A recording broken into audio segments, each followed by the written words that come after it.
Back to the Culture Call on Praise 93.3 with L. Spencer Smith. Our desire is to reach and empower the community by discussing a cross-section of relevant topics from various perspectives that are essential to its growth and interpersonal connections. Be sure to save our call-in number, 205-752-4800. Be sure to install the free Praise 93.3 app so you can send L. Spencer Smith a message or topic idea. Search for WTSK in your app store.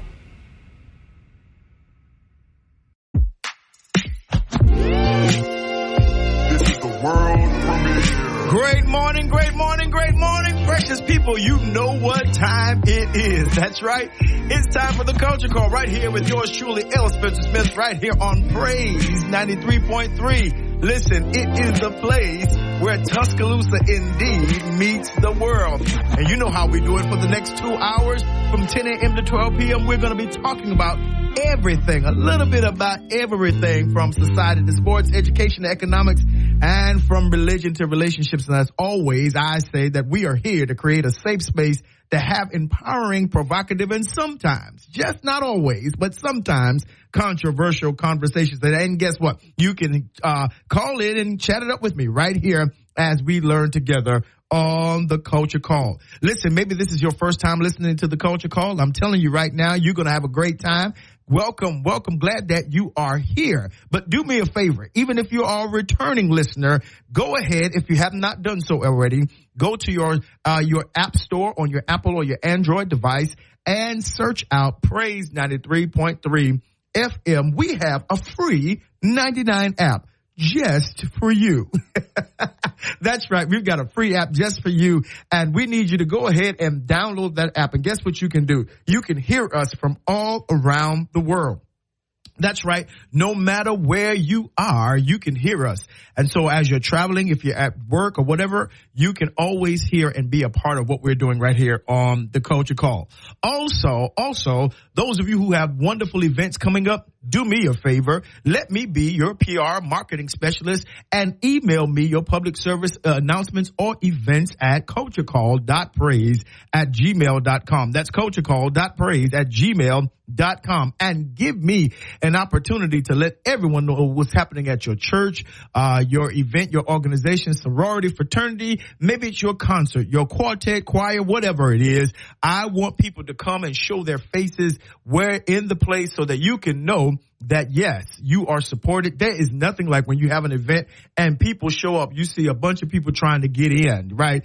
And that you planned and prepared, and they show up. It's just a blessing to do so. You know why? Because we do it better when we do it together. And as always, as I say every morning, make sure that you write down this number, 205-752-4800. That's 205-752-4800. I need you to call in to the show, or if you want to be a part, you can also do that on the app. You can chat it up. You can leave me a message. I'll read it on the air because I check it. That's right. Now you can let me know how I'm doing. Let me know about the topic. Let me know if I'm stinking up the joint. Doesn't matter to me. We can adjust, but whatever we want you to support the Culture Call. Thank you so very much. Listen, here's what I need you to do. Sit back and relax. Grab you some coffee. Guess, because it's morning time. Yep. Whether it's Maxwell House or Starbucks, you know how we do it around here. Or you can get you some herbal tea. If you're trying to calm down, you can do some chamomile tea. Or if you're trying to spurge up, you can get you some green tea and get your little caffeine kick, right? Or definitely you can get some alkaline water, detox that body from all of that macaroni and cheese and collard greens and pig feet and, pigtails, all that stuff, chitlins. Go ahead. Detox that body. I'm sure you need a detox, right? Let the water be at least 9.4 or 9.5 and above. Yeah, that's what you can do. Get you some good old water and get down to that cellular level and get hydrated. And come on, let's go together. Let's get into the culture. Listen, y'all, I have had an amazing, fast-paced weekend. My goodness. And it has been wonderful. Hopefully you were able to attend the golf tournament, the 30th annual golf tournament of Child Abuse Protective Services at Tall Pines Golf Course in Woodland Forest. Hopefully you were able to do that and come out as a winner. So that you could support child abuse and not support it, but help us make sure that those children who have been abused and or neglected find help that they need and find the resources that they can be connected to so they can have a vibrant life. I still believe that they can have a vibrant life if you, and most certainly you, support and give to CAPS, give to the Child Abuse Prevention Services. I am sure that our President Terry Banks will love for you to support that. A good deal. So listen, if you didn't do that, listen, you can still go to the web, go to find Terry. That's right. Find Terry Banks and drop him $5, $10, $100. And for you big rollers, go ahead and roll at that $1,000 and support Child Abuse Prevention Services. Listen, Sunday I had the privilege of being a part. I was out of town and I came back and I got ready to go to this Growth Success Empowerment seminar, and it was great. It was great by D Banks. He did a wonderful job coordinating with some of the local entrepreneurs, and I tell you, it was a learning event as I sat there and I watched all of the potential, all of the entrepreneurs, the creatives, the empowerers of our community get together and really encourage each other, really encourage each other to do better business. A good thing that D Banks has started. Now, I hope and I pray that he does not stop it in our city because it is something that is very needed. One of the things that entrepreneurs need is resources, human resources, that connection, that village, and that those avenues where we can all make certain that we are encouraging each other on the journey of our business, and not only in our business, but in our lives, right? Helping the community out, because that is what it is all about. Absolutely. Today, I want to, and I have more current events, so I will do that a little later. Also want to give a shout out to Brother Jay handing it over to me. Man, he leaves this mic hot. Yes, sir. He leaves this mic hot with the best in gospel music. Hopefully you all are tuning in from 5 to 10. And yeah, he just hands me off and says, hey, run, brother. And that's what I'm getting ready to do. This morning, we're going to talk about getting your business straight. Getting your business straight, right? What does that mean, getting your business straight? Normally, when we say that, we're telling people to get their lives together. Get your business straight. The things, we have this thing that minds the business that pays you. And I was really so inspired yesterday because I had a few topics that I wanted to deal with on this morning and this week, really. But listening and sitting at that Growth Success Empowerment seminar conference, I think that my mind and my heart trended to this whole idea of getting your business straight. Because each and every one of us has something so very creative that God has given us that will create wealth. One of the things I really believe, and I need you to understand, all of my Culture Call listeners, here's what I believe. I do not believe that God created us to suffer and struggle in lack, in poverty, and struggling and straining and all that. I'm not talking about just the simple processes of life, but I'm talking about something that is generational, that affects all of our bloodline. Now, those of us who are black, I'm a big buff, a big, history buff. And I definitely like to not just like to talk about it, but I love to study black history, especially in this country, both past and present. And hopefully we can articulate some future existence while we're on the show. But I want you to understand that from a very psychological, mental, and emotional perspective, and even from a political and legislative understanding, that our people have always been deemed to be late, last, and lost. That we are the only people that are written about in the Constitution that are 3/4 of a human being. And that's, all of that over the years has placed a particular psychological disadvantage to our people. And this morning, while I was really kind of putting this topic together, I was on Joy Reid. She's a prominent MSNBC analyst there. And I was looking at her page this morning because she always has insightful things about black current events, black history, what's going on in the news with regards to our community and the community at large. And she placed on her timeline this particular segment where this broadcaster was replaying. They were able to record some of the children from slavery, that their parents and their grandparents were in slavery from brought to this country, and they were able to record some of them.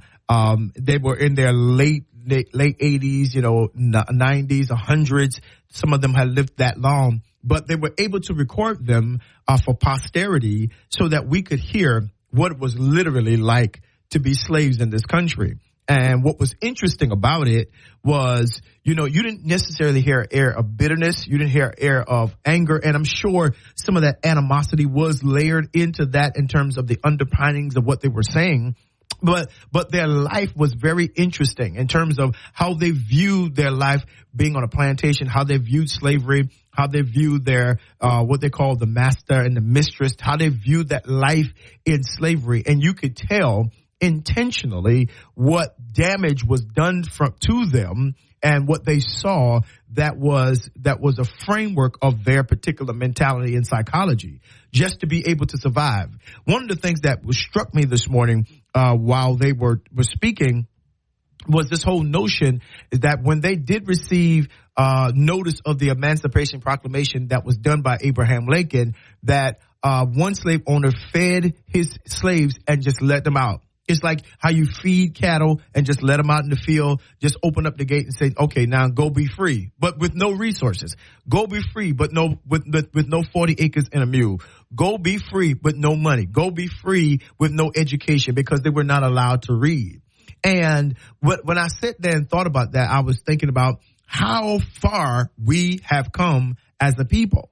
And one of the things that's very interesting that we need to talk about with regards to getting your business straight is to bring up this particular notion. And that notion is there are people currently running for president of the United States. That person that is the world leader that represents us before all nations, that person that really kind of dictates the ebbs and flow of what's happening in the world, the president, that we have people who are literally running on the Republican side that do not believe or do not even support the teaching of African American history. They say that it creates angst against white folks. It creates this whole notion of, that makes people feel better. It divides the country. It further divides the country. And, Ron DeSantis, I can't even remember the Vivek or Rashmahi or whatever. He's a Swami or something. Anyhow, he's doing that as well. And there's a whole inculcation of governors in the South, who believe in this. If we marginalize the history of these people, then the country will not be divided. No, that's not the issue. The issue is that America has not dealt with sufficiently its original sin, and that is racism. And that was not started by black and brown people, neither minorities, right? That was something that came over from Europe when they developed this whole white supremacy idea, a white privilege issue. And so, then there's that. And so when I begin to think about how can we impact the world today and what should we be training our children on the backdrop of that kind of history and this kind of present context, the way that we begin to build our community is, number one, first of all, revisit our history again. Because guess what? It's about the journey.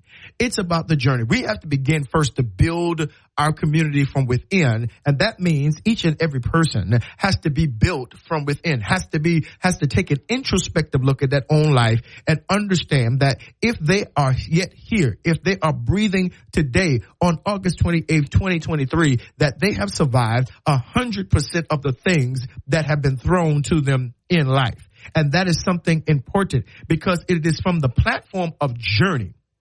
That's where I want to get to as we talk about getting our business straight. It is from the platform of journey that we begin this life, that each and every one of us have a particular journey. Each and every one of us have had particular experiences, have gone through certain things, and we come from a history of harsh treatment. We've come from a history of enslavement. We've come from a history that did not believe in our humanity, did not believe in the dignity of our humanity, the worth of our humanity. And yet we are here in 2023. Now that's very important, Culture Call. Why? Because again, let me say that you have already survived 100% of the things that this nation, this government, this political ramshackle, this insecurity that is labeled as white supremacy and white privilege, you have survived 100% of all of those things, right? Yeah. Stony the road we trod, bitter the chastening rod, right, has been our journey. But here it is. We cannot just stay with the journey and with the journey of how far we have come. Journey must be transformed into cause. Let me say that again. Journey must be transformed into cause. That if I did get here, if I have been a survivor, if I did survive the abusive relationship, if I did survive the abusive childhood, if I did survive having children out of wedlock at a very young age, if I did survive the divorce, if I did survive the cancer attack and all of these things that have happened, if I did survive, being abandoned or whatever, if I survived all of that, then that journey has to be transformed into a cause. That means I am alive for something. We are not alive just to be alive. We are alive for some great cause, some great effort. There has to be something greater than just what I've been through. That my life is not just about my journey. My journey must be transformed into cause unless we have not learned the lessons of our experiences. That if you go through a journey and you don't understand the cause, did it make you stronger? Did it make you better? Who are you here to serve? Who are you here to help transform? Who are you here to help them along their way? If you've not identified that, then you've not learned the lessons of all of those hard experiences that you went through. And this is oftentimes what I tell young people in particular. Especially those, when I say young people, I'm talking about those who are 20s and their 30s now. I tell them that what was paid for you, what has been paid for you by our ancestors, they were never able to see the level of freedoms that you walk in. They were never able to have the agency that you walk in. They were never able to be able. Let me see how I want to say this so as not to offend anybody. But they couldn't vote. So, not so you could just sit by and say voting don't make no sense. They couldn't eat in certain places. They had to go to subservient substandard bathrooms and restrooms and in public facilities. They could not sleep in any hotel that we can. There is an obligation of our history to turn around and look at their journey and learn that there is a cause, that they suffered so we could be better. Let's try it again. They suffered so we could be better. Our parents suffered so that we could be better. Our grandparents suffered that we could be better. Now, I hear you. I hear what you're saying. Well, I don't know my mama. My mama was in jail. My daddy was in jail. I don't know them. My grandma raised me. My auntie raised me. My uncle raised me. Okay, I get it. I understand that. But guess what? Whoever reared you, they suffered for that. Well, I was an abusive child. I was abused child. Okay, no problem. Then learn the lessons of that. Learn that there are lessons in everything that we go through. Because if we don't learn the lessons, we can't develop a cause. If you were an abused child, here it is. Your cause is to make sure that no other child is abused. That's not a generational thing you pass on. That's not something just because you were abused, now you're abusing your children. Absolutely not. Well, that's just the way I was raised. Who says the way that you were raised was right? Who says you were treated with the TLC, the tender loving care that you needed to be treated with so that you could be a vibrant, upstanding individual who lives a long and a productive life? Right?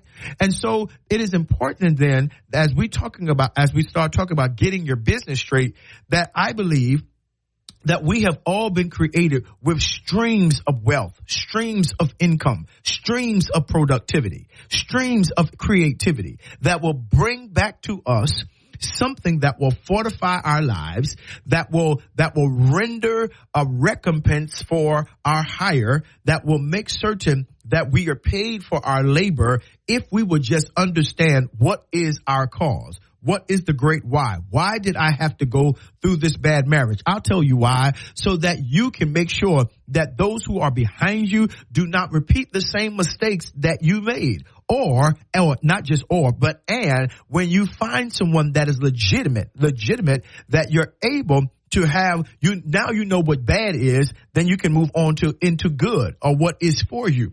I think everything that we go through, there is a learning pattern, a learning curve, a lesson. And if we do not take the time to move from unforgiveness, to move from bitterness, to move from strife, to move from envy and jealousy, if we don't get over, this past week, speaking of white supremacy and racial animus that's still happening now, to those people who say, well, they're just complainers. They got it better than anybody else you're looking down on us now to favor them. Well, number one, let's not go there, because if that be the case, it would be worse upon you. But no. But here it is in Jacksonville, Florida. This man had desired to get on the campus of Edward Waters University and kill black people, but he couldn't get on the campus. So he went to a Dollar Tree and killed 3 black people. And he said that was his desire, to kill black people, to kill them, right? It's a hate crime. It's 2023. It's 2023.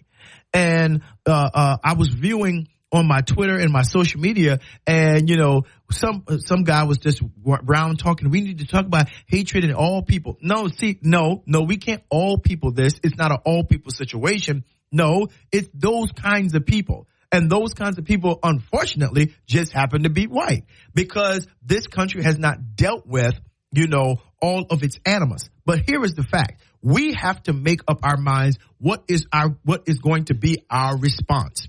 Okay, that we might not, and I mean, I've been dealing with this. I was born at the top of the 70s. Yeah, 1971 is my birth year, right? And so, I know I've been hearing and seeing and viewing this for those many years up until 2023. And so it's not so far removed. Some of you were born in the 60s, some 50s, and even dare I say some 40s and 30s. But even understand, if we don't take this collective journey and begin to process, what can we do? Because we cannot remove hatred. We cannot remove hatred from people's hearts. We are not responsible for how people treat us, but we can begin to understand what we can do with regards to how we show up in the world. What do we want, right? I talked about on the other week this whole idea of presenting yourself. It's 2 principles there from the book of Samuel, 1 Samuel, when God tells Samuel that man looks at the outward appearance, but God looks at the heart. And I begin to tell you, Culture Call, it does matter how we present ourselves. It does matter how we show up. It does matter how we dress. It does matter how we talk and how we speak, right? It does matter that we come with some modicum of intelligence and we educate ourselves in the fields that we need to be. And when I say education, I'm not just talking about high school and college, but I'm talking about learning how to find a coach and a mentor and relationships that can better you with the information that they provide. Somebody else has a cause that's connected to your cause that can breathe into the life of your journey and get you to understand, watch this, that what you have been through has value to it. That's what I want to say to you today, that getting your business straight means that I understand that my journey has value to it. While I was sitting there listening to those entrepreneurs, they began to share their life stories and how they made it through, bad decisions, how they made it through children out of wedlock, how they made it through, struggling out of grade school and on their way to their doctorate. I mean, we heard a plethora of stories about, and all of them were the same. All of them were the same, that we had a rough journey, but we learned how from the journey to parlay it into streams of wealth, streams of benefit, streams of opening up business to be blessings to other people. They began to get their business straight. There was something that turned on in their lives. There was something that caused them to understand that where I am is not where I'm going to end up. How people treated me is not how I should treat myself. How people view me is not how I see myself. And they made that decision to do so. They made that decision to do so.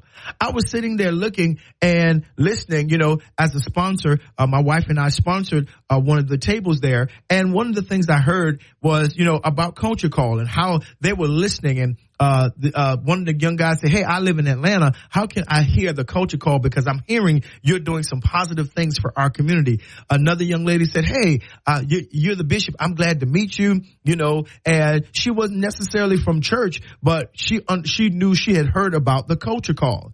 See, years ago, I had not even thought about the Culture Call.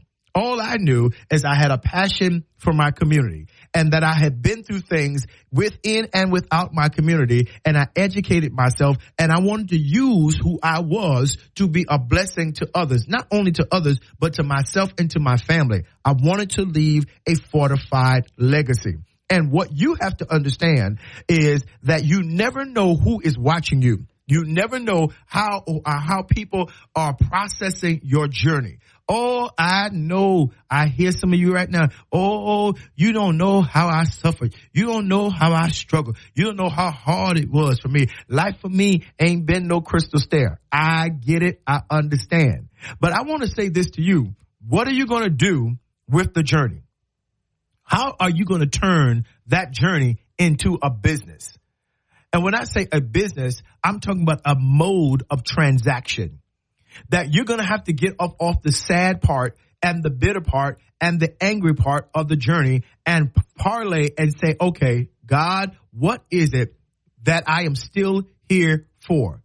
What is it that you have created me for? Why didn't you allow that thing to kill me? Why didn't you allow that thing to take me out?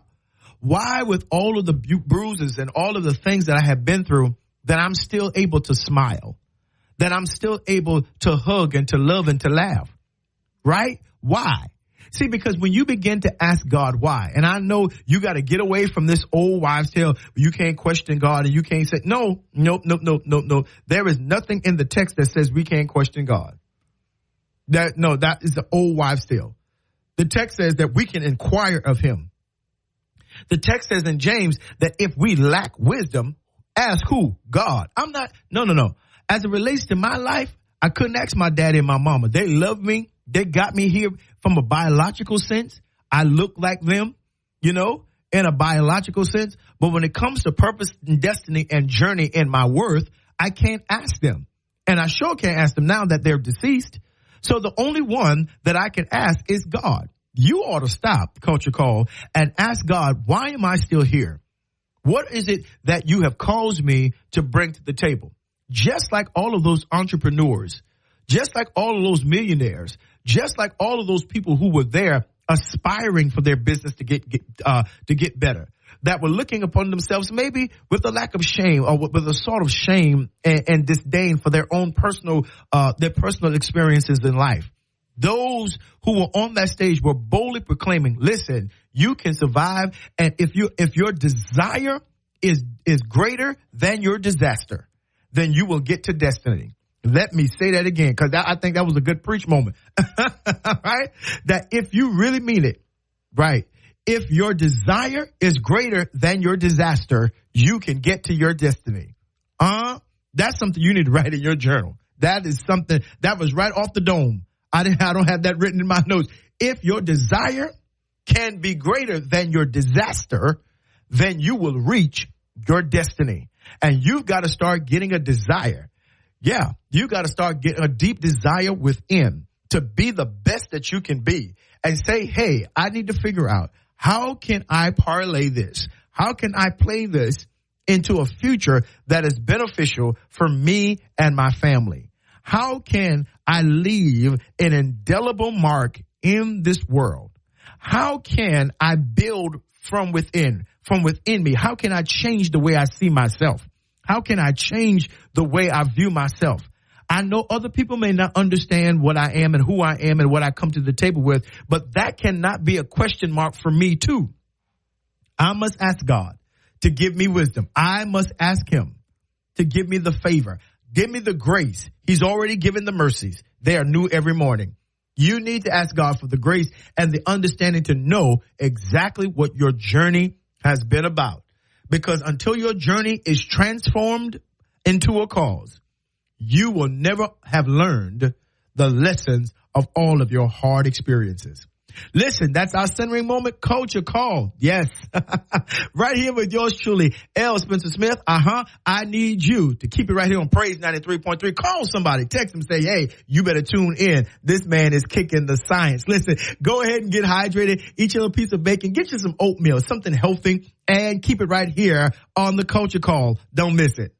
This is the world premiere. And family, we are back right here. This is the Culture Call with Elspeth Smith. Yeah, Praise 93.3. And it's a fabulous day. A fabulous day. And I hope and pray that you're doing your best. Maybe you're just tuning in. Yes, and we're having an amazing day already as we are talking about, yes, getting your business straight. Building from within, getting your business straight, building from within. As I told you before, I had the privilege of being a part of the Growth Success Empowerment Seminars this week and gathering, and it was good. It was great. Yes, absolutely. For the first one, it was great. Shout out to D Banks and all of the other entrepreneurs that were there. Listen, I'm telling you, Tuscaloosa is on its way somewhere, and guess what? You, and most certainly you have to be a part of what's happening. One of the things that I took away from that experience is understanding how we begin to narrate and understanding the purpose of our own personal journeys and beginning with our experiences, how we begin to deal with the lessons learned. Let me say that like that. How we start with the lessons that we learn on the way through all of our experiences, all of our struggles and strains, and how we can utilize that to build something great for the future. Don't just hurt. Don't just be in pain. Discover where the healing is and discover where the purpose is, right? That most people, unfortunately, get stuck in hurt and pain, right? But hear me, our ancestors didn't get stuck there. If they did, where would we be? Right?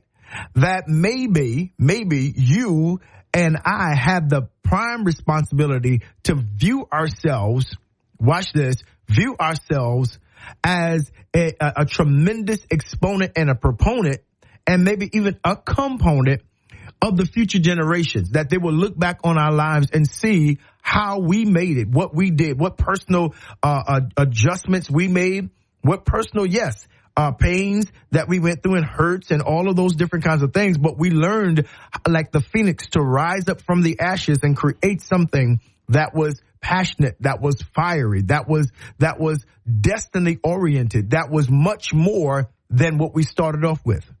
I think that's a better biography for you and I, right? That if you can hear this and not be offended, if you can hear this, I always repeat that to people, and not be offended, maybe we are privileged now. Maybe we have this privileged mindset that to stress and to struggle and to strain is anathematic. We shouldn't have to. It's a curse. It's profanity to us. That all should be going well. And when I meet people like that, I'm looking like, are you living a real life? Number one, are you living in this country? Number two, that absolutely, that we're still fighting for rights and equality. We're still fighting for equity. We're still fighting for dignity. But guess what? That cannot be the only fight. The best fight that you can do against that is to become all that you can be. See, because you can let them keep the arguments when you've got the evidence of a life that has made it through all of these adversities, and now you're building something that will last. You're building a name. Yeah. That I want you to begin to view your name and your families as companies, not just biological companies, but in other cultures and other ethnicities and races, they see their families as businesses. That they're building the family business. Just like Christ said, "Wist you not that I must be about my Father's business?" Business. That's right. Right. That you can't just look at the Johnson, the Smith, the Brown, and all of those names, the Williams, and think that, okay, well, you're just trying to build a strong family and have grandchildren. No. Your name is a business. Yeah. Why can your name not be synonymous with a whole lot of these other businesses that's out there? Exactly. That's my point. That's my point. And if you're going to do that, then you're going to have to create a conversation with the generations that are underneath you. You're going to have to give them an understanding of why you are here. I think before, maybe about a month or so ago, I started talking about how we formulate this kind of understanding with regards to making sure that we are making an impact on the generations. And I said, here's what God did. God started with a man. He gave that man a plan. And from that plan came a clan. That man didn't get a man. It wasn't a man, then a clan, then a plan. No, God gave the man a plan. And then he blessed the man with the plan with a clan. Because your family needs a plan.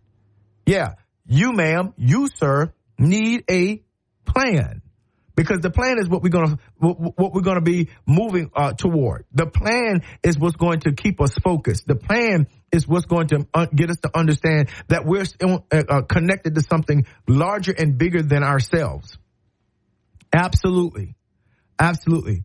One of the things that I did is I started a music production company called Smithworks. Yeah. Smithworks. Yeah, and that wasn't just supposed to be for me. It's supposed to be for my children. You know, that they didn't feel like they had to establish something for themselves, although I don't mind, but it was done for them. That they're creative and they're gifted. I didn't want them to have to start off like I did. My dad and my mom, they gave me the talent, but they didn't give me the business infrastructure. They didn't give me the EIN number. They didn't give me the LLC. None of that. They didn't give me any family position. They didn't say, hey, let's parlay this name, this Smith name, into a business, into something that is viable, into something that can go into a marketplace and create wealth and create benefits. Yeah, become a benefactor, not just a parent. Become someone that has created something that you can literally leave for the strength of the next generation. Absolutely. See, that takes time, and you got to view it. But that not only takes time, but it also takes tactic. That means that you got to put something down and write something down and say, hey, here is what I want to be. You know, if you're making great cakes right now, here it is. If you're making great cakes right now and you have children and grandchildren, then you ought to get them together and say, hey, let's open a business. That we only open, we only take orders this amount of time a year. During the holidays, during Easter, and special events. That's what we don't have to be open 24 hours a day, because if you know how to parlay this thing, right, that you can make enough money between Thanksgiving and Christmas and New Year's that you don't have to work anymore that year. You don't have to bake another cake. You can do all of that for planning. Then guess what? You got Valentine's Day. You can make specialty cakes then. You got Easter, which is a big one. You got Mother's Day. Absolutely. You got the big day, the Father's Day.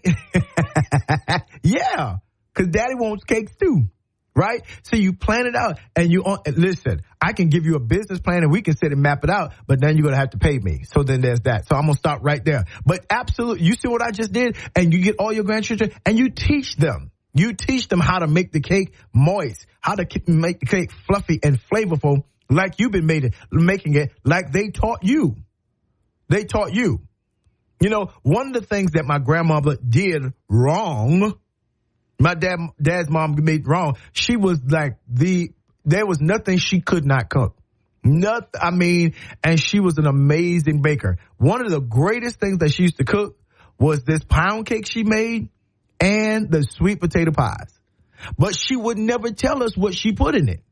She would never tell us all of the great things that she put in it. When she made her glazes and her frosting, she would never tell us. And I think about that all the time. If she had told us, what was in these sweet potato pies, you talking about patty pies. No, you would have had a challenge from the Smith family. You hear me? Because my grandmother could make pies, but they didn't tell us. What I'm saying is that we've got to reverse that secret ingredient thing. And we got to share it with our children and say, listen, don't y'all tell anybody, but here is the recipe. Now, here's what we're going to do. You see? And we begin to structure all of that. All of that. You know, I remember she said, well, I used to make pies for Mr. So-and-so, you know, white man. I do this and that. So I used to take care of my brothers and sisters and all of that. And this is how I learned how to cook. See, her journey to her, what was a journey to her could have been wealth for us had she just simply told us the recipe. And this is the time where you have to begin to share the recipe. Yeah. Did y'all get that? This is the moment where you must share the recipe with your children.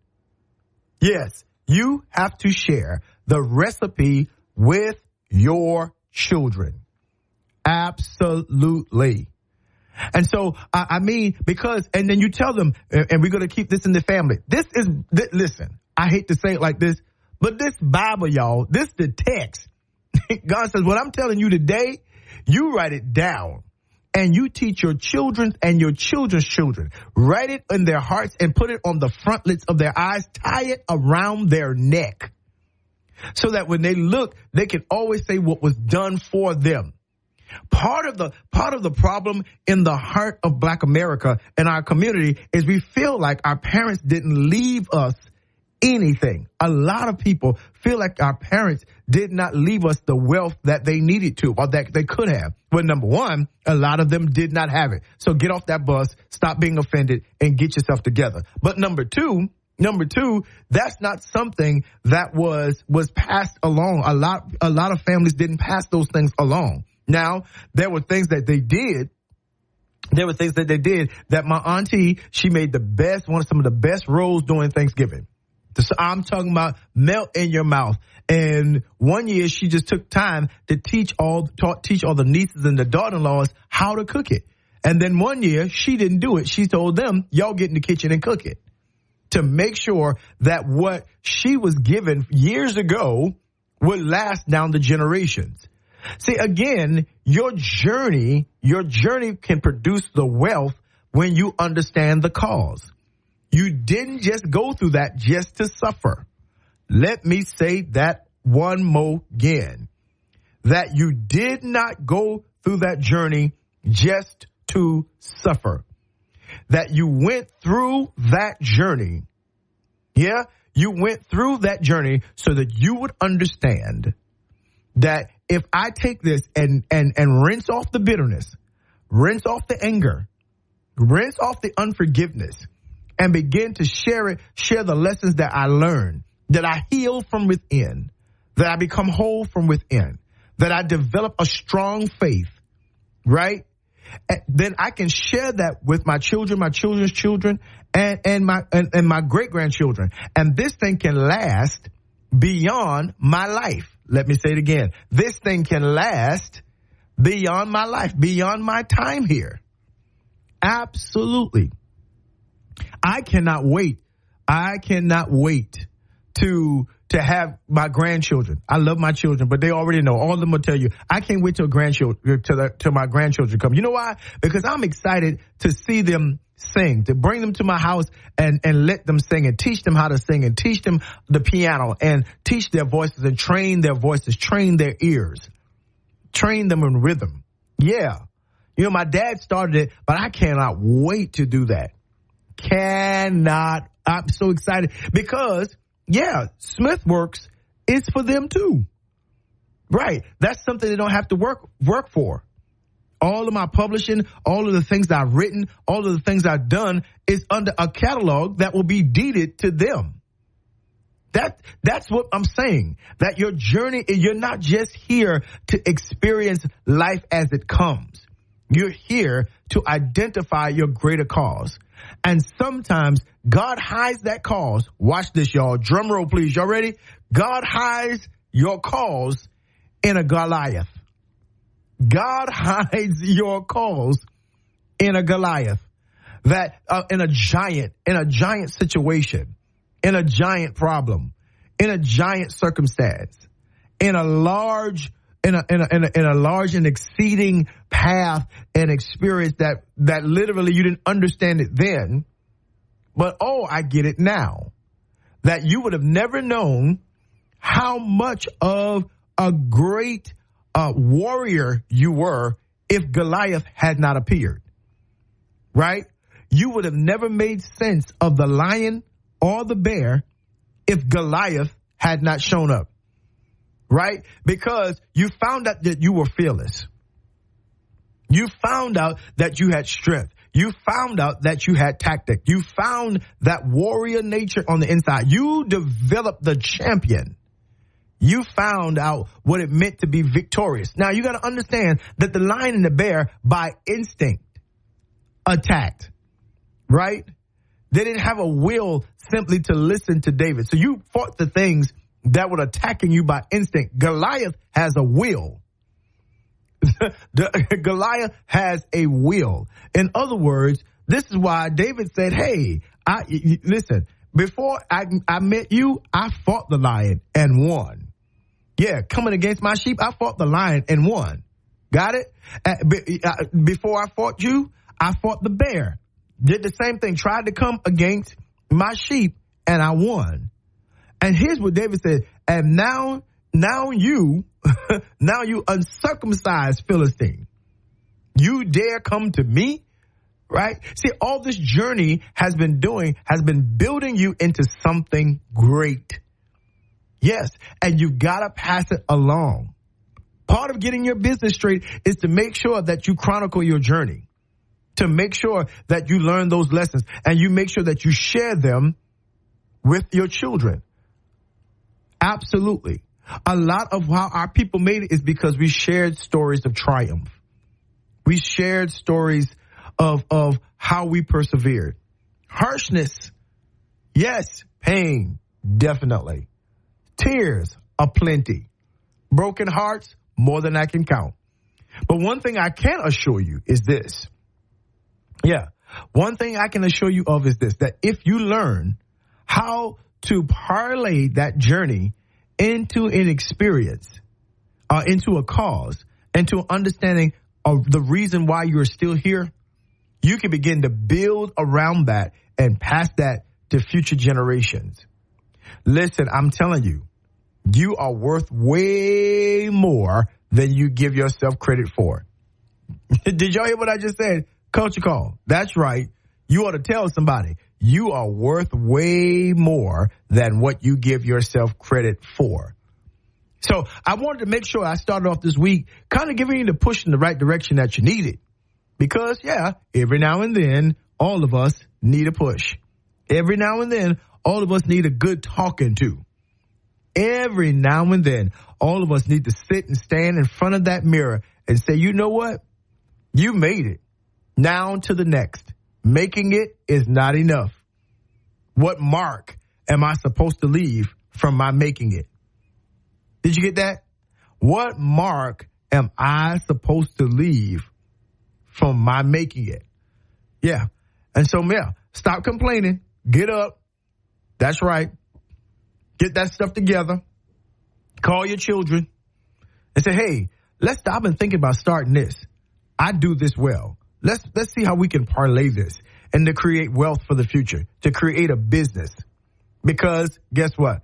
I want to leave a mark on the next generation. Listen, this is the Culture Call, 205-752-4800, or you can definitely get me up on the app. And listen, I'm checking it. I'll be checking it, but I want you to stay right here. I got more empowerment for you to start off this week. It's going to be a great one. Don't you miss it. This is the world premiere. And family, we are back right here on the Culture Call with yours truly, Elspeth Smith, on Praise 93.3. I am telling you, we are having an amazing morning. It's the top of the hour, 11 a.m. and some change, and we are having a blessed day and a blessed discussion. I'm hoping and I'm praying that, yes, that you definitely are encouraged today by what we're talking about, and that's getting your business straight. That's right. You know how that's what they used to tell us in church. Get your business straight. Time is winding up, right? But we want to do it from a different perspective today. Yes, we want to get our business straight because we want to maximize our time. We do indeed understand that, yeah, we're getting older every day. We're getting, gray is peeking out and all these other kinds of things. Knees ain't kneeing like they used to, right? But here's what we can do. Here's what we need to do is that as we are focusing on our physicality, let's focus on our posterity, our future. Let's focus on our children's children, the future generations. How will they be educated? What are we expecting out of our future? What are we leaving them, rather? Because we have a lot of expectations from them, but are we leaving them anything so that they can start off better than we did, right? That I believe that if you're really a good person and you understand, and this is important for the black community, that our ceiling should be their floor. In other words, the highest point of our lives should be where they begin. That should be the ground level. Now, that is not to say that we should not teach them responsibility and obligation, that we should not teach them manners and that they are not entitled, that we should not produce a work ethic in them. What I am saying, however, is that in all of that which we give them, we need to have them start in a better place than we started. See, because if you started in poverty, your children should not start there. If you've lived a full life, your children should not start in poverty, in lack, in not having enough to even begin to think about school. If when you were growing up, you couldn't think about school because your parents couldn't afford it, well, that should have been the cause for you doing whatever you needed to do so that your children would have the options to go wherever they wanted to go. That's facts. I ain't picking on nobody, not even trying to castigate any way that you were brought up. I'm just trying to tell you how it should go, how it should go. Don't defend dysfunction. Let me say it again. Culture call. Don't make it a habit of defending dysfunction. Our children should start off better than we did from a better place. As I said before, that doesn't mean they start off and get a car whenever they want to, or have a bunch of money, or have access to things that they are not matured or they have not measured up to gaining. No, that's not what I'm saying. No, you still better bring home them A's. It was that in my day, and it's going to be that in your day. And if you got good sense, it's going to be that in your children's day, in my grandchildren. You're going to do the same thing. You're going to be excellent. You're going to have all this. You're going to have responsibility. You're going to take out that trash. You're going to learn how to wash them dishes. Yeah. Even while we're sitting over here in this nicer house than I've ever imagined that my parents could have ever seen. Oh, yes, you are. You're going to learn how to be respectful. You're going to learn how to say yes, ma'am, no, ma'am. Yeah. You're going to learn how to remain in a child's place until you have the access and the understanding of what adulthood means. Yes. You're not going to talk back to me like you ain't got good sense, because I already know you ain't got good sense if you try to talk back to me. You're not going to do that. See, I'm not saying erase that. See, I don't want you to miss it. Don't miss it. What I am saying is that we should be working hard now so that our children start off from a better place financially, from a better place societally, from a better place in terms of community, and a better place physically, emotionally, right? We should start them off at a better place. All of the help and assistance that we did not receive and could not, because our parents did not have access to that, then guess what? We have to provide that for our children. And there is absolutely nothing wrong with that. You feel me? That's what I want you to understand. That's what I want you to understand, is that we have an obligation to make sure and to make certain that our children start at a higher place than we started off with. Absolutely. We didn't have computers. I got them later in my years. We got a calculator, But our children should start off better. They should. But they should know what they need to know because they are connected to a name. I think it is, listen, I get it. I understand it, the framework of what you're trying to say. But let me say this also. Well, not you, but what a lot of people say, that they want to make a name for themselves. Yeah, okay. But that's only when that name that you come from has been abusive to you, has neglected you.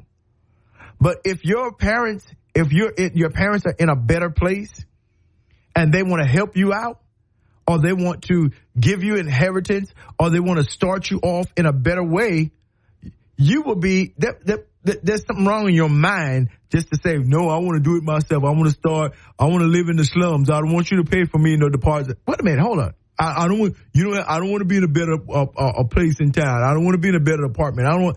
Really? What are you trying to prove, and who are you trying to prove it to? I didn't work all my life to watch my child slave.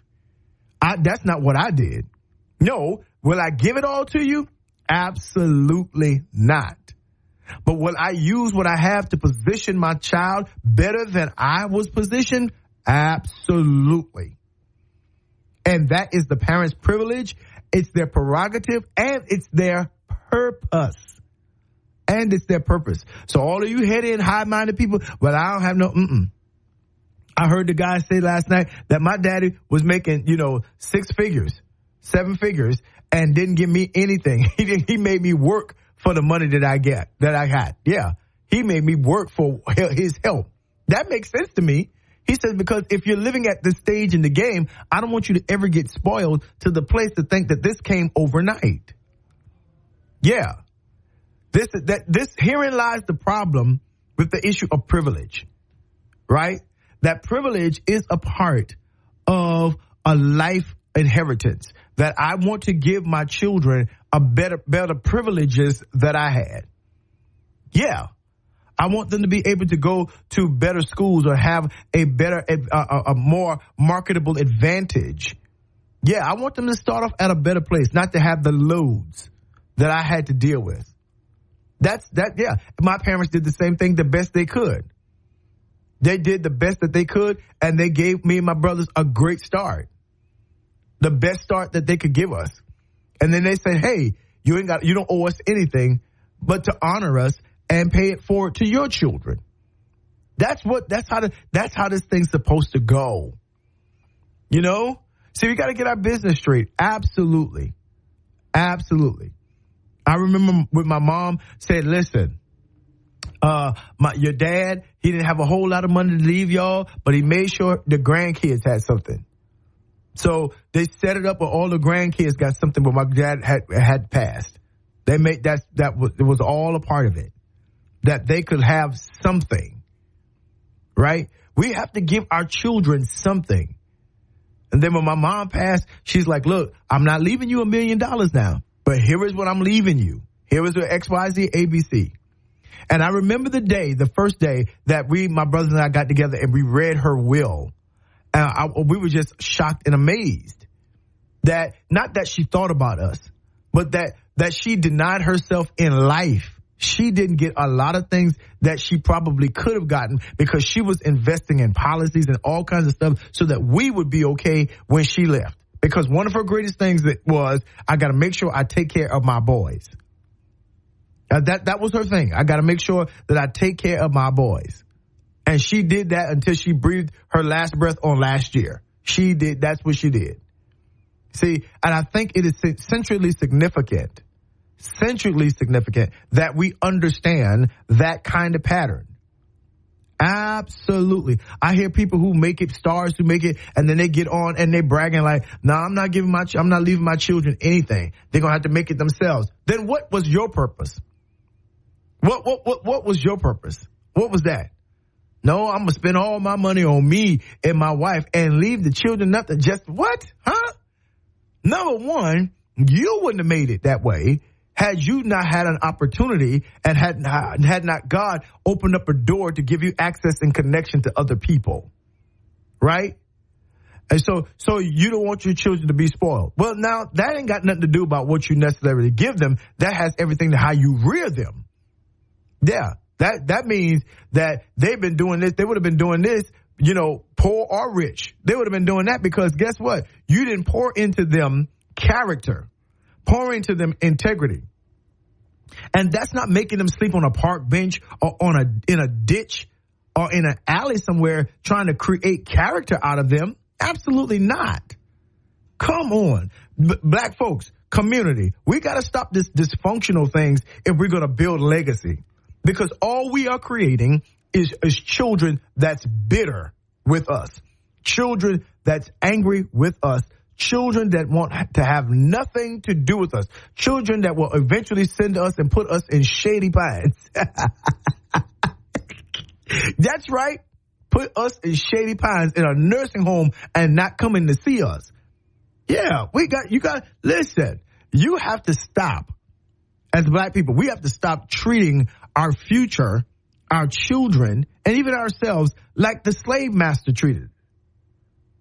Yeah, we have to stop doing that. We think it's good. We think it's hard. We think it's, tough love. Yeah. But absolutely not. I remember one day my son was crying, and he was a newborn baby, and you think because everybody gives you advice when you're children. Y'all know how it is. Everybody gives you advice when you have a new baby. We were new parents, and he was in the room just crying. And they told us, you just ignore them because they'll learn how to stop crying on their own. And my mama went in there. We were staying with her. We went to visit her, and she picked up my baby boy. She picked him up and said, absolutely not. I said, but nah, Mom, they said if you let him cry, they'll eventually stop crying. She says, Nope.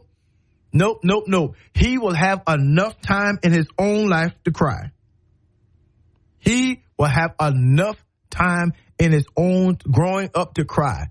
Right now, he needs to find safety and love and comfort in his parents. Go pick that baby up. Here's this baby. And she went to get baby, and she passed it to me. And I learned that day. That day, I learned a lesson. That they got a lifetime to cry. They got a lifetime to figure out as they grow up. Because I can't shield them from everything.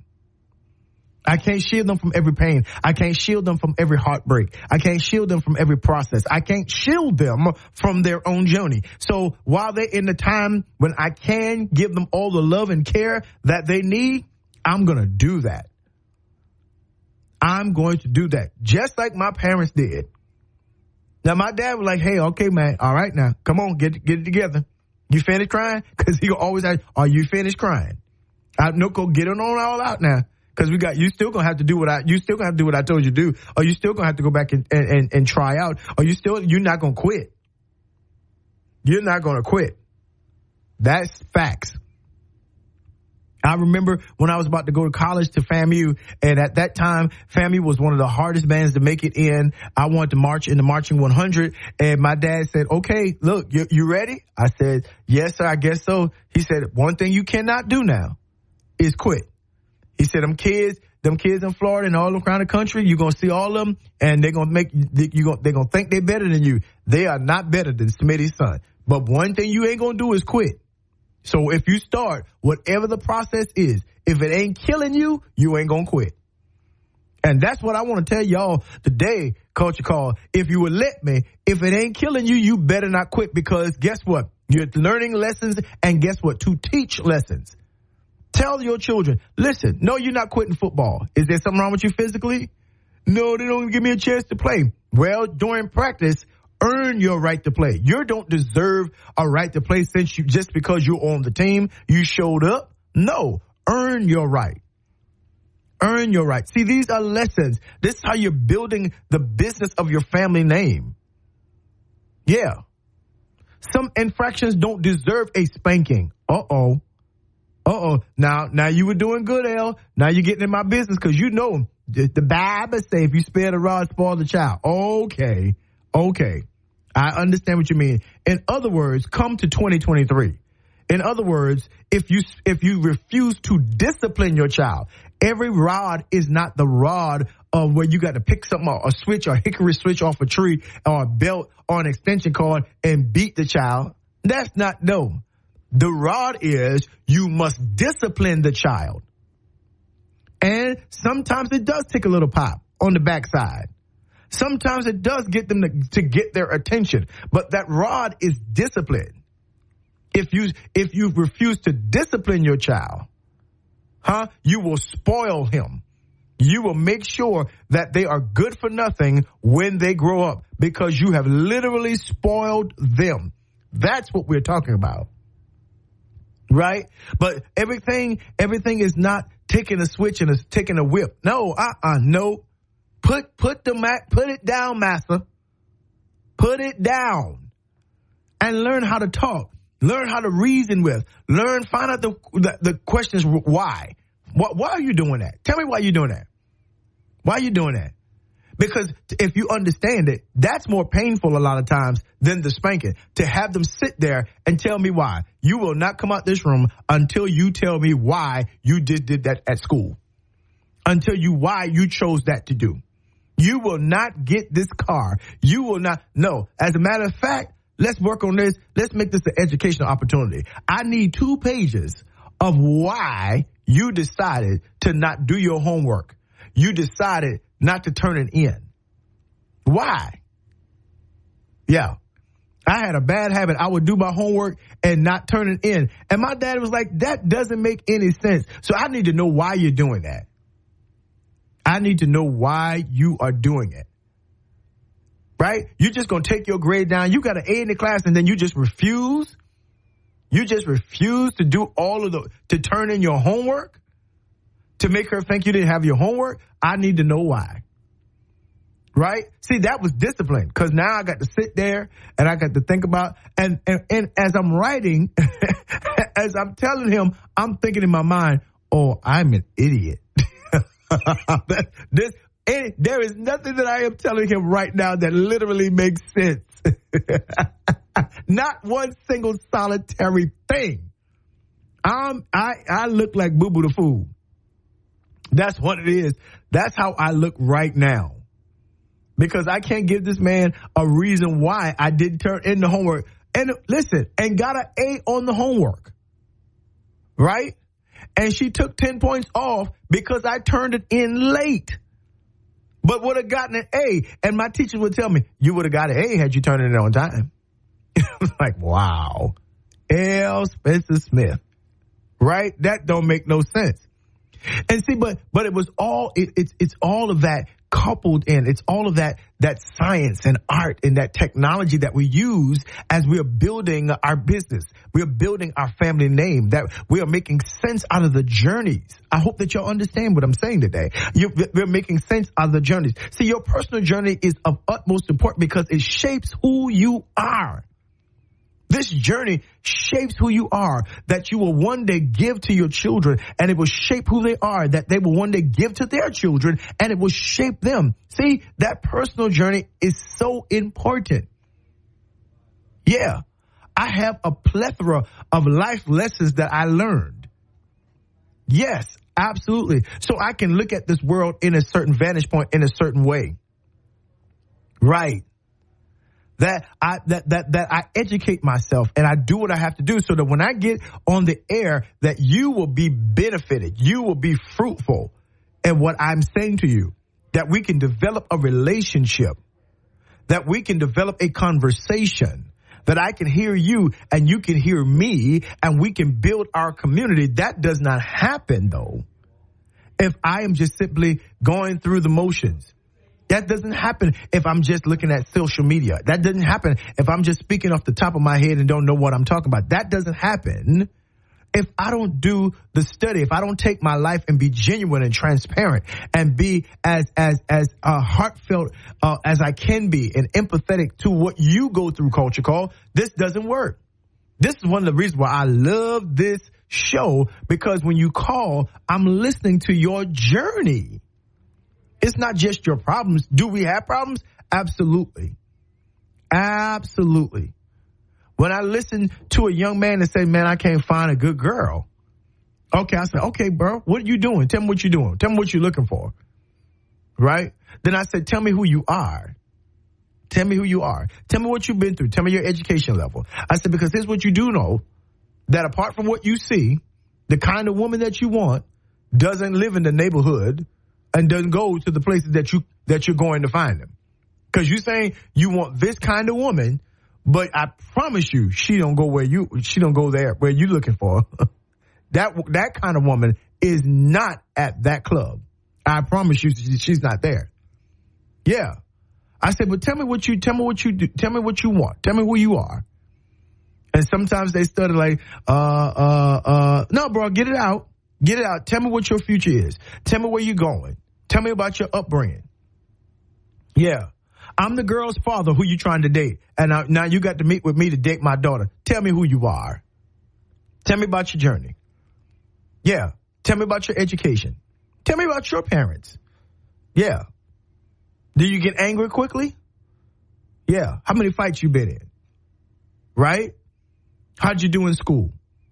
Yeah. See, because a lot of times we ask way above what we're willing to admit for ourselves.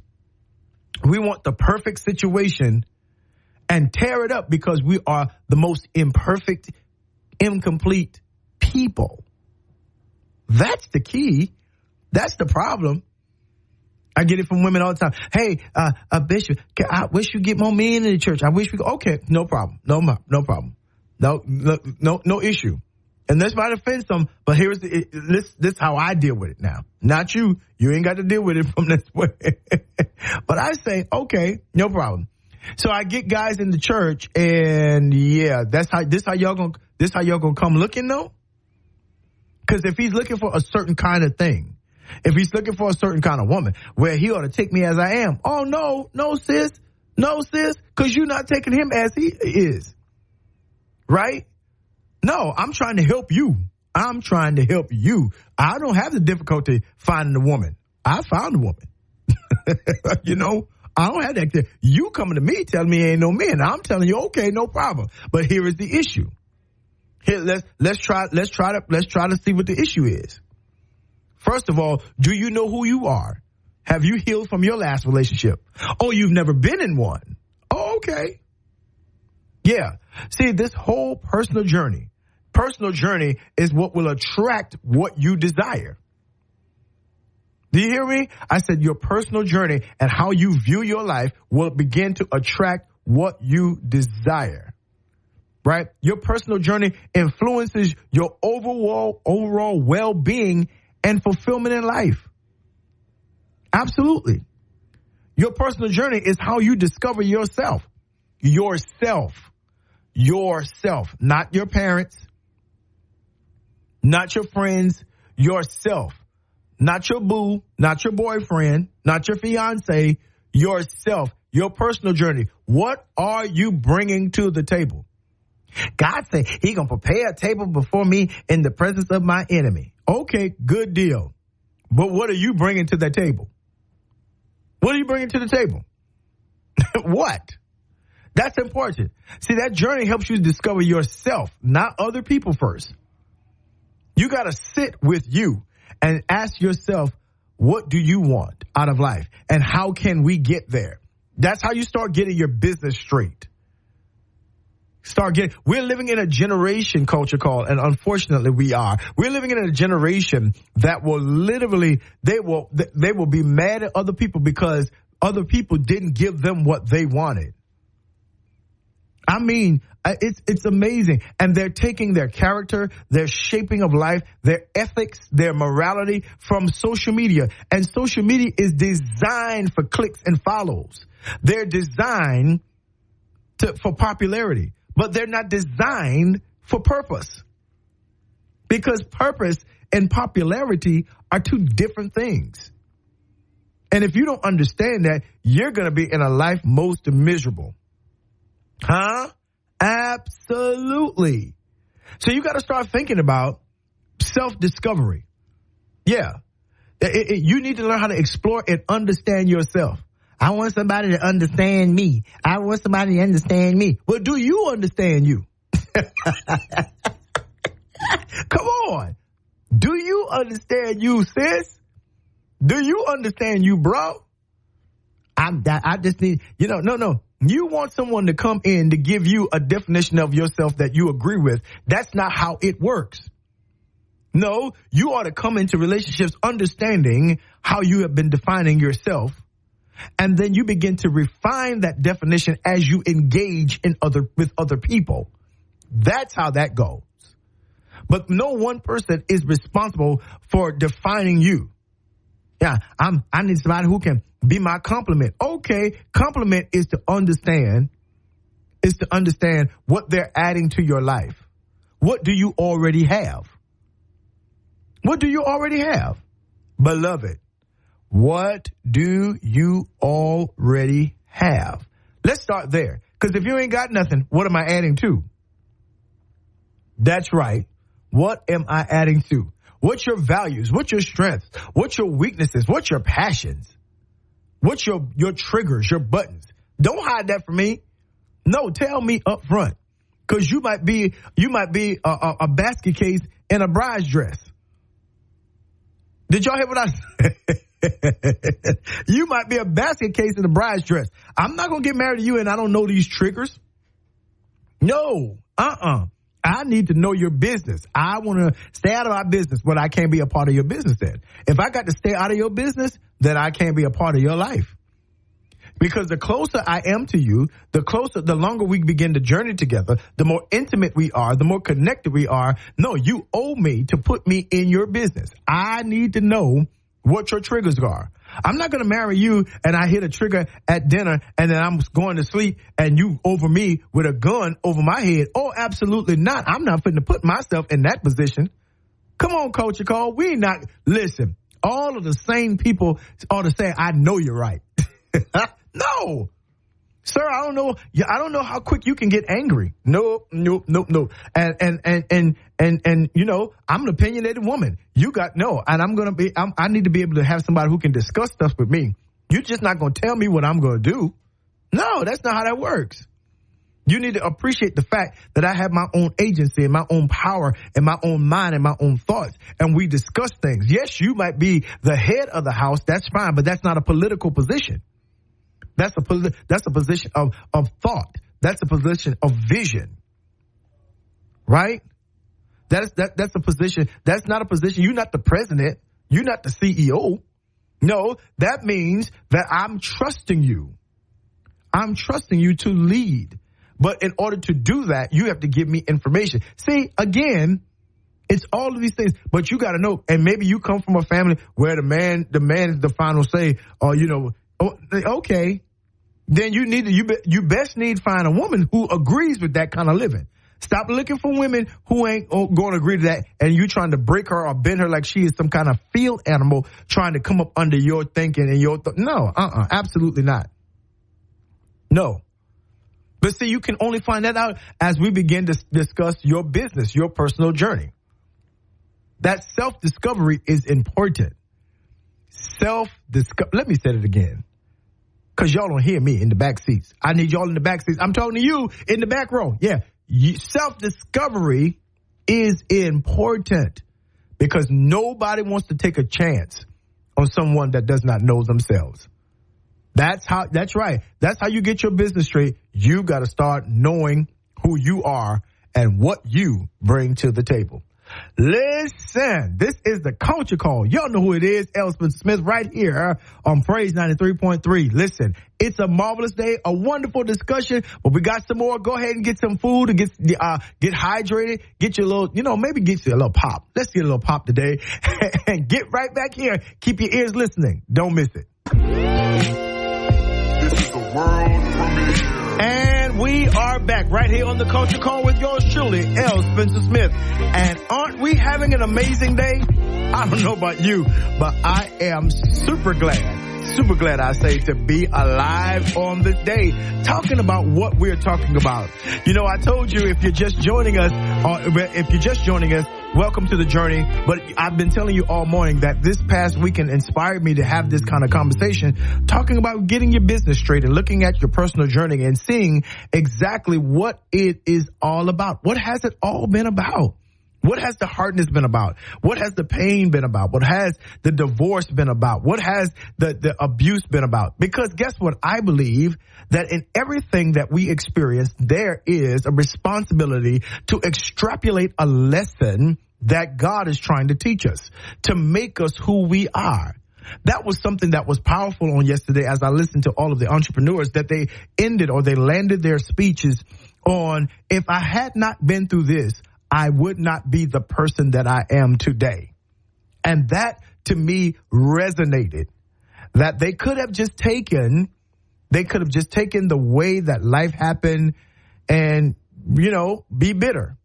They could have taken, the downs and the valley places and just stayed there and created a space a safe space and convenient space and dysfunction for them and their families. But no, what they did is that they took the lessons from that journey and they built it into a business. And that's what we're talking about, is that we've got to learn how to get our business straight. Stop all that moping. Stop that complaining. Listen, I don't want to hear it. Guess what? Nobody else does. And you know what? You don't want to hear it either. You would wish that you had a better conversation. But to do a better conversation or to have a better conversation will cost you more. It will cost you a lot, right? It's going to cost you because you got to learn a whole new language. You got to gain a new vocabulary. Absolutely. Because guess what, y'all? We could be something. Let me say this again. We could be something else. You see? And so part one of this is simply to make sure you understand the purpose and the purpose for, having this whole journey. That your personal journey is so important. How do I grow it? Right? Your personal journey is a continuous process of growth and the development. I'm putting together a seminar now. I'm putting together a particular seminar now where we're talking about pivot. It's at the end of September, and you'll hear more about it. I'm inviting all of you to be a part of that. And I'm meeting with leaders, church leaders, business leaders. I'm meeting with creatives. I'm meeting with artists and musicians. I'm just meeting with people who feel the need to understand or feel the need to be leaders or see their purpose, not necessarily feel the need, but they're being pushed into leadership for the future. And we're calling the conference Pivot, and this is my second year having it. And I want all of you who are listening to me, if you can, come be a part of it. Yeah, at the end of September. But one of the things that I am focusing on is gaining the capacity to understand your journey, right? That this whole idea that I am living life without understanding is so subhuman. It is so subpar to just be living life without understanding your purpose. Now, here's the deal. Let's elevate this on this segment. Let's elevate this. Does a bee know that its purpose, part of its main purpose, is to distribute pollen or to pollinate flowers so that they can bud, so that vegetation can grow? Because we don't have that. We wouldn't have vegetation if animals like the bee and all those other kinds of, insects that we don't necessarily like, that their purpose is to make sure that the pollination happens, the pollination process. It's just science. But does the bee know that? Or do they think they're just buzzing around from flower to flower? You understand that? Does the vulture know that its main purpose, one of its main purposes and job, is to make sure that it cleans off death off the road, dead bodies and dead carcasses off the road? Does it understand that it is working to clean up the dead things? Or does it just see itself as a scavenger, as we have labeled it? See, what I'm trying to get you to understand, that things in the world, you can do something and have absolutely no understanding of why you are doing it. You can be so disconnected from purpose and value. You can be so disconnected from your why that you live a life that just goes from day to day to day. See, you got to have a capacity to understand the journey, because you're not going to be able to pivot. You're not going to be able to pivot. Y'all ready? Here's this. Let me use this text because I'm using it in one of my PowerPoints that I'm preparing. The children of Israel were in Egypt. Got it? Y'all know that. If you read and or believe the biblical text, the children of Israel were in Egypt. And they were there for hundreds of years, and then they got freed, brought them through the Red Sea, got them in the wilderness. And the particular reason why they were in the wilderness, the text says, is that God wanted to meet with them so he could meet with them, they could worship, they could be together, whatever.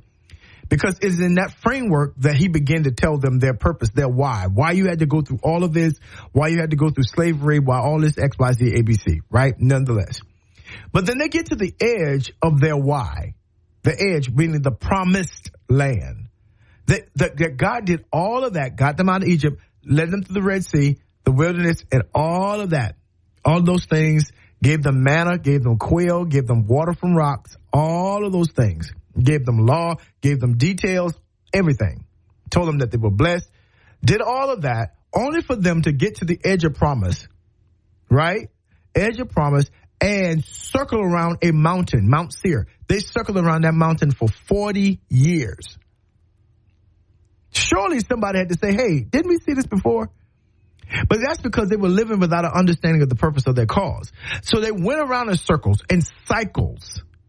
They went around, and they were happy to do that for 40 years simply because they couldn't believe that their purpose was to cross over Jordan and to build a land for themselves. They couldn't believe it. So they were living, but they had no capacity for journey. They had no capacity for cause. They had no expectation. None of that. They didn't have that. They were entitled. None of it. And so they sat there for 40 years around the same mountain. Are we serious? Think about that, y'all. 40 years around the same mountain. When you think about that, you know, if it was 4 months, man, listen, if it was 4 days around the same mountain, you know, because folks said, well, that wasn't really a literal 40 years. That was hyperbole. Okay, no problem. But any time around the mountain, any modicum of time around that mountain, when all you got to do is pivot and cross over to a different place, a different kind of promise, yeah, something wrong with you. But that's how a lot of us live. Before we castigate them, we don't have the capacity to see ourselves in a different way, to say, this is my cause. We are simply bees buzzing. And yeah, we're causing things to grow, but we don't even know that that's our cause. We are disconnected from it. How purposeful would a bee be if they knew that that's what they were born to do? How purposeful, beyond instinct, would a butterfly be? How purposeful would that buzzard be, that vulture be? Yeah, how purposeful. Absolutely. See, you can live so disconnected from purpose that guess what? You're just coasting on by. And one day you will no longer be seen. You'll be viewed because you can't look back at who's looking at you. And it just be like, okay, well, they were here and what? They were here and did what? What did they produce a family? What did they produce relationships? Did they produce any level of wealth? What are their children saying about them? What do we say? Do we have to get to that service and lie for them to make them seem like they were such a huge, important part of community and a productive human being, so effective we don't know how we gonna go on? When in truth be told, that we gonna go on how we've been going on because we didn't even know they were here. Your absence means nothing if your presence never makes a difference. Let me say that again. That your absence means nothing if your presence does not make a difference, Culture Call. And so, yeah, every day that we live, our presence should matter, should mean something to somebody, to someplace. It should mean something to some idea, something we ought to be making better, something we ought to be making work. You feel me? It's something that when people say, hey, I don't know how we could have done this without you. That you know, that our lives should be in such a place that when, that time does come, people say, man, I hope God sends us another one of them, because they were one, I'm telling you, they were one in a million. They were a tremendous blessing. They left such an incredible impact in the world. And if we're not thinking about our lives in that terms of business, in that terms of framework, our first level of entrepreneurship is how we share ourselves. Not sell ourselves, but share ourselves. How are we creating an impact? What is our efficacy level? How effective are we? When people meet us, how blessed are they to be in our presence? That's where we have to ask those questions on this journey. And we're going to take our time. We're going to make sure, we're going to make sure that if we don't understand anything else, is that we have to do due diligence with every portion of our lives. That your life is not to be wasted. Get those knees in gear. I know they hurt. Get those feet in gear. I know they hurt sometimes. Yeah. Even if you got to do it with a bent back a little bit, but there is something for you to do. Get yourself together. Start thinking about it. Yeah, you got that degree. Okay, you can't find a job. What are you good at? But I don't know. I ain't never thought about business. Well, now is the time to think about it. Let's try it again. Now is the time to think about it. Start thinking about the level and the impact that I want to leave in the world. As I listened to those entrepreneurs yesterday, you could tell that they were on a journey. You could tell that most of them had gotten over the embarrassment of their journey. Most of them had healed from the pains of some of the pains of their past.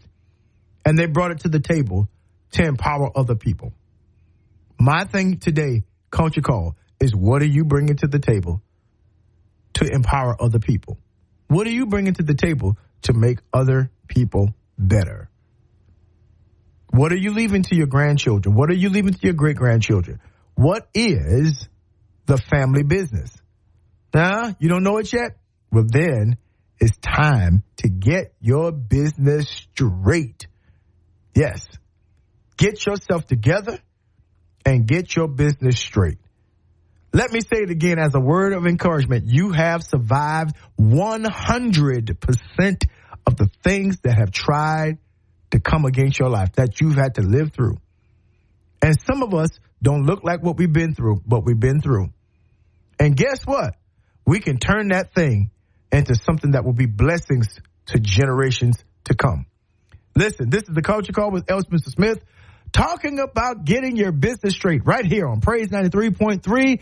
Keep it right here. More to come. Get you some water. I know it'll be a blessing to you. We've been pressing on you hard. But we do it because we love you. Stay right here. Don't miss it. This is the world premiere. Well, family, it has been an amazing day right here on the Culture Call with yours truly, L. Spencer Smith. And I tell you, I enjoy it every day, every morning that I get an opportunity to wake you up, to start you on your day, to give you some insights and some points. That's right. And you are always a blessing to me. Hit me up on the app or calling in. Whatever you do, I sincerely appreciate all of that.